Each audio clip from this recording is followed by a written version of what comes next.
Hi, Shae Russell here from Fat Tail Media, and joining me today is Rick Rule, investor and speculator. Rick, how are you today? Couldn't be better, Shae. Thank you. I'm delighted too to be here talking to you again. Now, I was reminiscing last night, 2 years ago, nearly 2 years ago, we did our first ever interview. And I'm actually going to get our everything guru who is joining us on this call to bring it back up to the top of the video list to watch after they watch today. Because I have to say, after going over our old interview 2 years ago, you've got some very remarkable insight in there that I think is quite valuable. One of my favorite quotes that I managed to pull out last night was that you're just an old guy with a great memory. Now, we'll touch on to how powerful your memory is shortly. But first of all, let's talk about the inflation fears that are currently gripping the US bond market. Now, that's leading to a lot of pressure in gold. So what's going on? What do you see happening from, your chair in your new house? Well, I think the inflation fears are probably real. We're debasing the currency. And we are flooding the market with liquidity, and some of it's being spent. It's important to note that the official gauge of inflation in the United States, the Consumer Price Index, is a very odd index. For one thing, when it's inconvenient for them, they don't add food and fuel. That would be okay if you didn't drive. And Shae, as you can see, I like to eat. A bigger problem with the index, I think, is that it doesn't include tax. If tax wasn't my part of my cost of living, I would bitch somewhat less about the index. But the truth is that when they suggest that trailing inflation in the United States is 1.6%, I can only say that they don't shop where I do, and perhaps they don't pay tax. I would dispute the fact that the rising interest rate is a function of inflation. I think that's what the mainstream media says. I believe that the Treasury is not doing yield management, meaning selling short-term debt and buying long-term debt to bring down the 10-year rate. I believe that their perception is that at present the economy is strong enough that they can allow the 10-year rate to rise of its own volition, so that they then have the ability to cut it again if the need should arise. And I believe it will arise. But I agree completely with your assertion, Shae, that the most important determinant of the gold price is nominal and real interest rates, particularly, Australians might not want to hear this, but particularly US interest rates, because the US dollar is, for better or worse, still the world's reserve currency, and the US 10-year Treasury is still the world's benchmark security. Okay, so let's compare that to the 1970s gold market. Now, I know you started out around the mid-70s, didn't you? You're being generous, sadly, the early 70s, but Oh, yes. the early 70s. Okay. So let's compare the gold market to the then and now, because obviously the US was gripped with a mix of inflation and stagflation, depending on what part of the decade. How do you see the response to gold in the investment sphere compared to back in the 1970s versus now, with inflationary fears in the background? The key differences were then that the gold price had been price controlled for a very long time.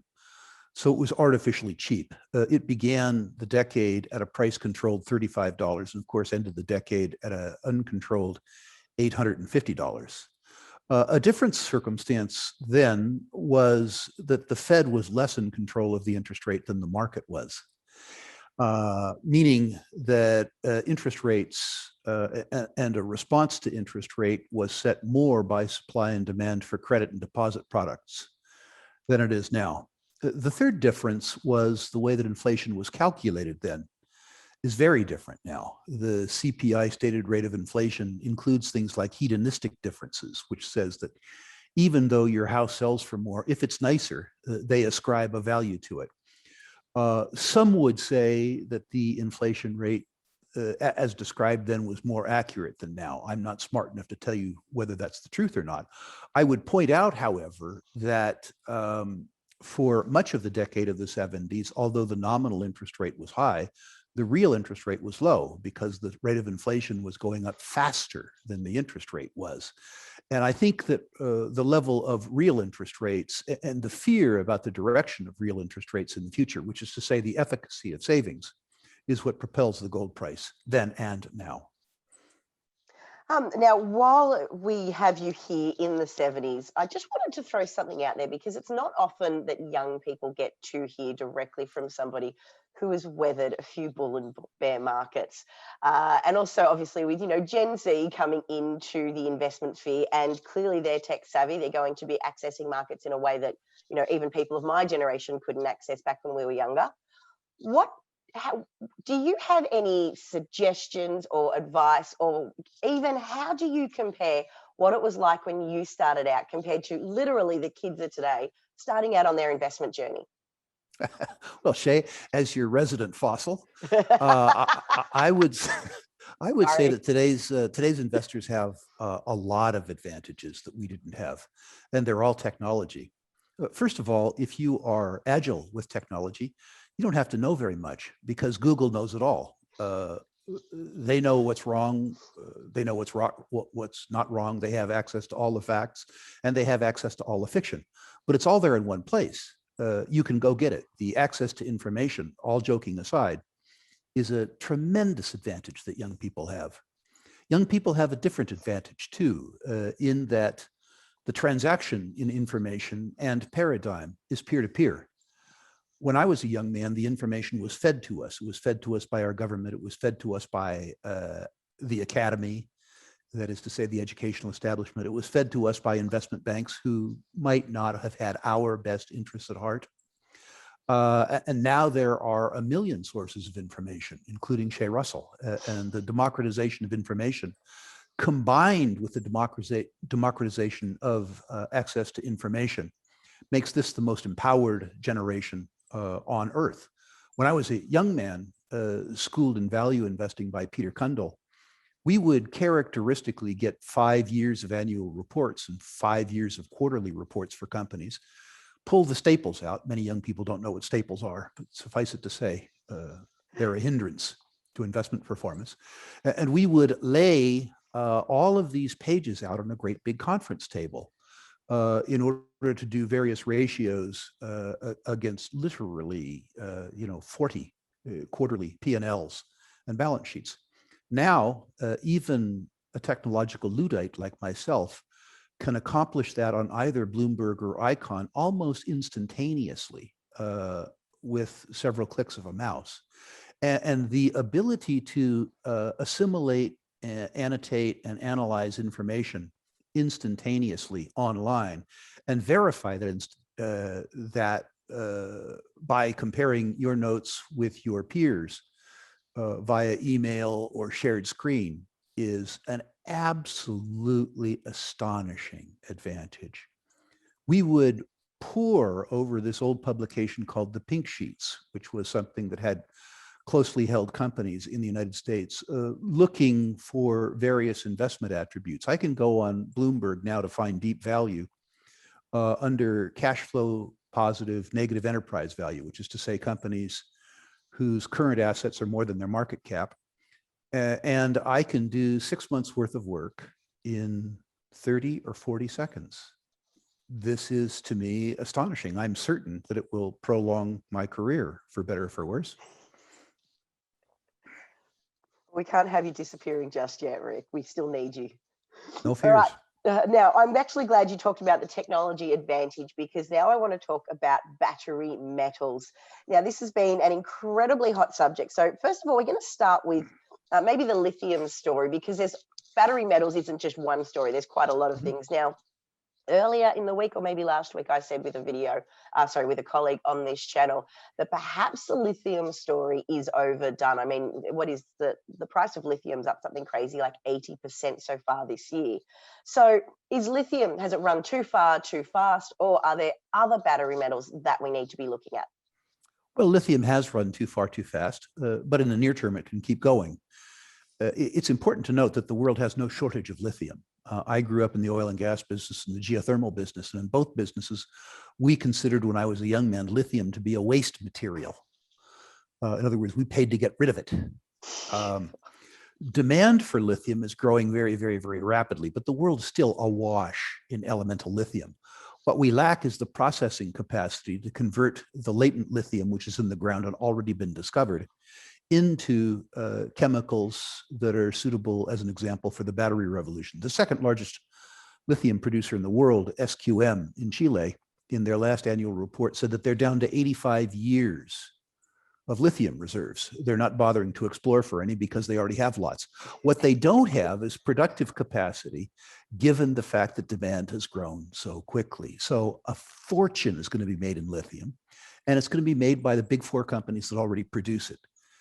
It's interesting to hear the junior lithium explorers say that the world has a shortage of lithium. It's accurate in the sense that they don't have any lithium. They're exploring for it. But the big guys, the people who are important to the lithium business, have lots of lithium. Doesn't mean that the price won't go up, but it does mean that there isn't the sort of shortage that many people believe will occur. The hard rock lithium producers in Australia, the brine lithium producers in South America will, when they debottleneck their production facilities, satisfy every demand that we may have. On that, you've just made an interesting comment about the processing capacity. Now, obviously, Australia, as you know, we're basically full of holes, and we take the rocks out of them and we send them mostly to China. Occasionally, we send them to other places. We lack the processing capacity to process a lot of these minerals. So, do you believe that there's opportunities for investors who look at either miners or separate companies that move into not only the processing space in Australia, but obviously companies that invest in better processing technology around the world? Yes and yes. One of the places that Australia undersells itself is as a repository of human resources and natural resources. The truth is that and I don't mean to flatter your audience too much, but the truth is that Australians, as an example, have proven to be excellent explorationists in Australia and otherwhere, and excellent metallurgists. And my suspicion is that Australian technology and process and service will continue to be great. Now, whether the next lithium processing breakthrough takes place in Australia or elsewhere is above my competence. But I think your point is very well taken. And in fact, I think that Australia is uncharacteristically bashful in terms of their assessment of the human capital in natural resources, which I would suggest relative to a country with your population base is the best in the world. Oh, that's an incredibly flattering thing. Happens to be true. I'll take that. Now, I'm going to move on to maybe the most controversial topic in the markets right now, silver.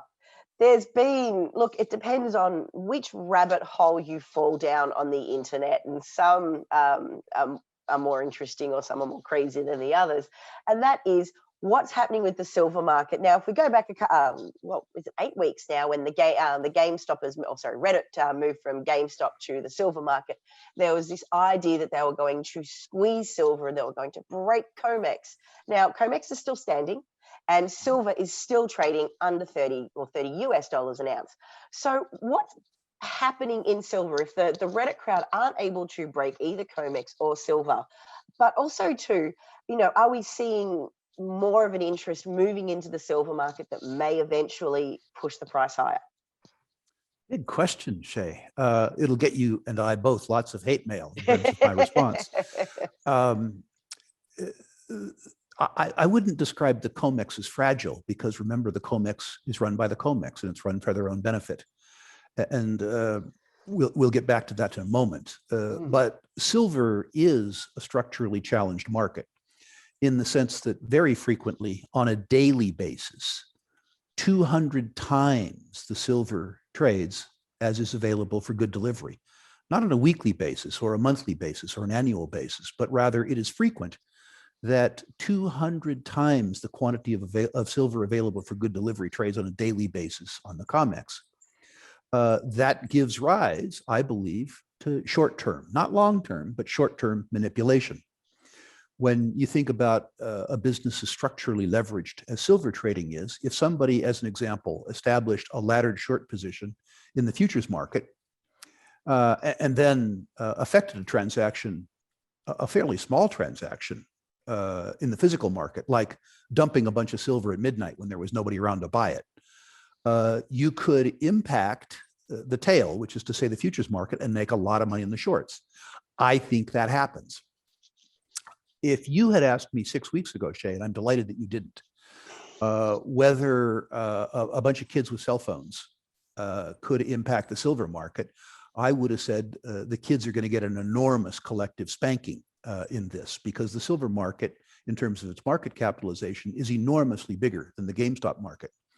And at the beginning of the exercise, while physical dealers ran out of retail denominations of silver, 30-gram product, 100-gram product, even 1,000-gram product, we at Sprott were able to continue to transact in wholesale products. I believe, although I don't know this to be the case, that the Sprott Physicals franchise was the largest buyer of physical silver in the world for the last 12 months. And we were always able to buy silver. But in the last 2 weeks, I have to say that even the wholesale markets have become tight. I had believed that the retail markets were tight, partly because the fabricators, the refiners, were shut down as a consequence of COVID. So they couldn't take very large denominations, melt them down and recast them as retail product. But the truth is that the kids or somebody even tightened up the market where we operate. Now, we bought something like 30 million ounces of silver, physical silver, because our products, our Sprott Trust can't take delivery receipts or deposit receipts. We're not ETFs. We actually have to take physical silver, which means it has to come to us in a truck. It has to come on a pallet. We have to put the pallet in our box, that kind of thing. So I suspect we've bought somewhere near 30 million ounces of silver in the last 12 months. What that means is that we're good at it, and we get excellent service from the silver dealers. And so for us to have experienced some difficulties, I don't want the headline to read Sprott can't buy silver, but the truth is that markets do work. And the fact that a bunch of people crowded into the silver market, and the fact that other people front ran them and did all those kinds of things, means that they did have an impact on the silver market. Now, looking at the COMEX, what a lot of the young people wanted to do, and what some old people wanted to see, was a failure to deliver, which is to say that the market would go cash and that COMEX would get broken. That won't happen because COMEX will change the rules, just like they did with the hunts. They can, if they want, declare force majeure. A force majeure is a legal way of saying, F you, times are tough, we quit. And they could suspend the COMEX market and say that we're going to cash settle. And since there isn't a price because we suspended it, we're going to tell you what the price is. The idea, Shae, that people outside the COMEX can tell the COMEX what to do is sort of like you saying to the Australian government, right, this is my tax rate. This is what I'm going to send you. I mean, it's an interesting thought, but it's naive. You've actually made my day on that COMEX comment, so thank you very much for that. Now, just before we wrap up today, I just realized I jumped ahead a question. I had one more question around battery metals, and that was that we've let lithium hog the battery metals story, but there's more than just one metal, that makes up these EV batteries. So what's on your radar as a potentially unloved battery metal? I think cobalt is an unloved story. You have to have political courage to be in the cobalt market. It comes from Congo, it comes from Russia, it comes from a bunch of places that Shae is unlikely to holiday. It's the only metal that I've ever been around where big users have told me they'd be happy to pay twice the price if they could secure supply. The thing that's reduced fabrication applications for cobalt is the fact that very big users, the Toyotas of the world, as an example, have said that there isn't sufficient security of supply for them to develop fabrication utilization for cobalt. I've never heard that before. I've never heard somebody say, I'm happy to double the supply, or pardon me, happy to double the price if you could triple supply. Never heard that before. I think the thing that Australians need to know about the battery market is it isn't just electric vehicles. This is not just about Tesla. This is about 1.2 billion people in the world that don't have access to electricity, but will within 15 years. This is about the increase in population around the world. This is about the ascent of humankind, better living. This is about urbanization. This is about people who currently live in mud and thatch huts moving into cinder block. The electrification of the world and distributed power, which is a fancy way of saying batteries, is a trend that is much, much, much larger than electric vehicles, and it will be much more important. If you look at the fact that, as an example, in the copper business, copper's had a hell of a run, by the way, so I'm not trying to say in the near term that copper's a good buy. But if you look at the copper business, worldwide, we're living on deposits that were discovered in the 60s and 70s, developed in the 80s and 90s. These mines, like your speaker, are very long of tooth. You cannot throw water and fertilizer into a copper mine and have it grow more copper. So it isn't just going to be an increase in demand for copper. There are going to be real supply issues in copper, in nickel, in cobalt, in the whole range of industrial materials that society lives on today as a consequence of investments that were made 30, 40, and 50 years ago. Oh, I do love the underexplored, under-resourced story for commodities. It is terribly exciting.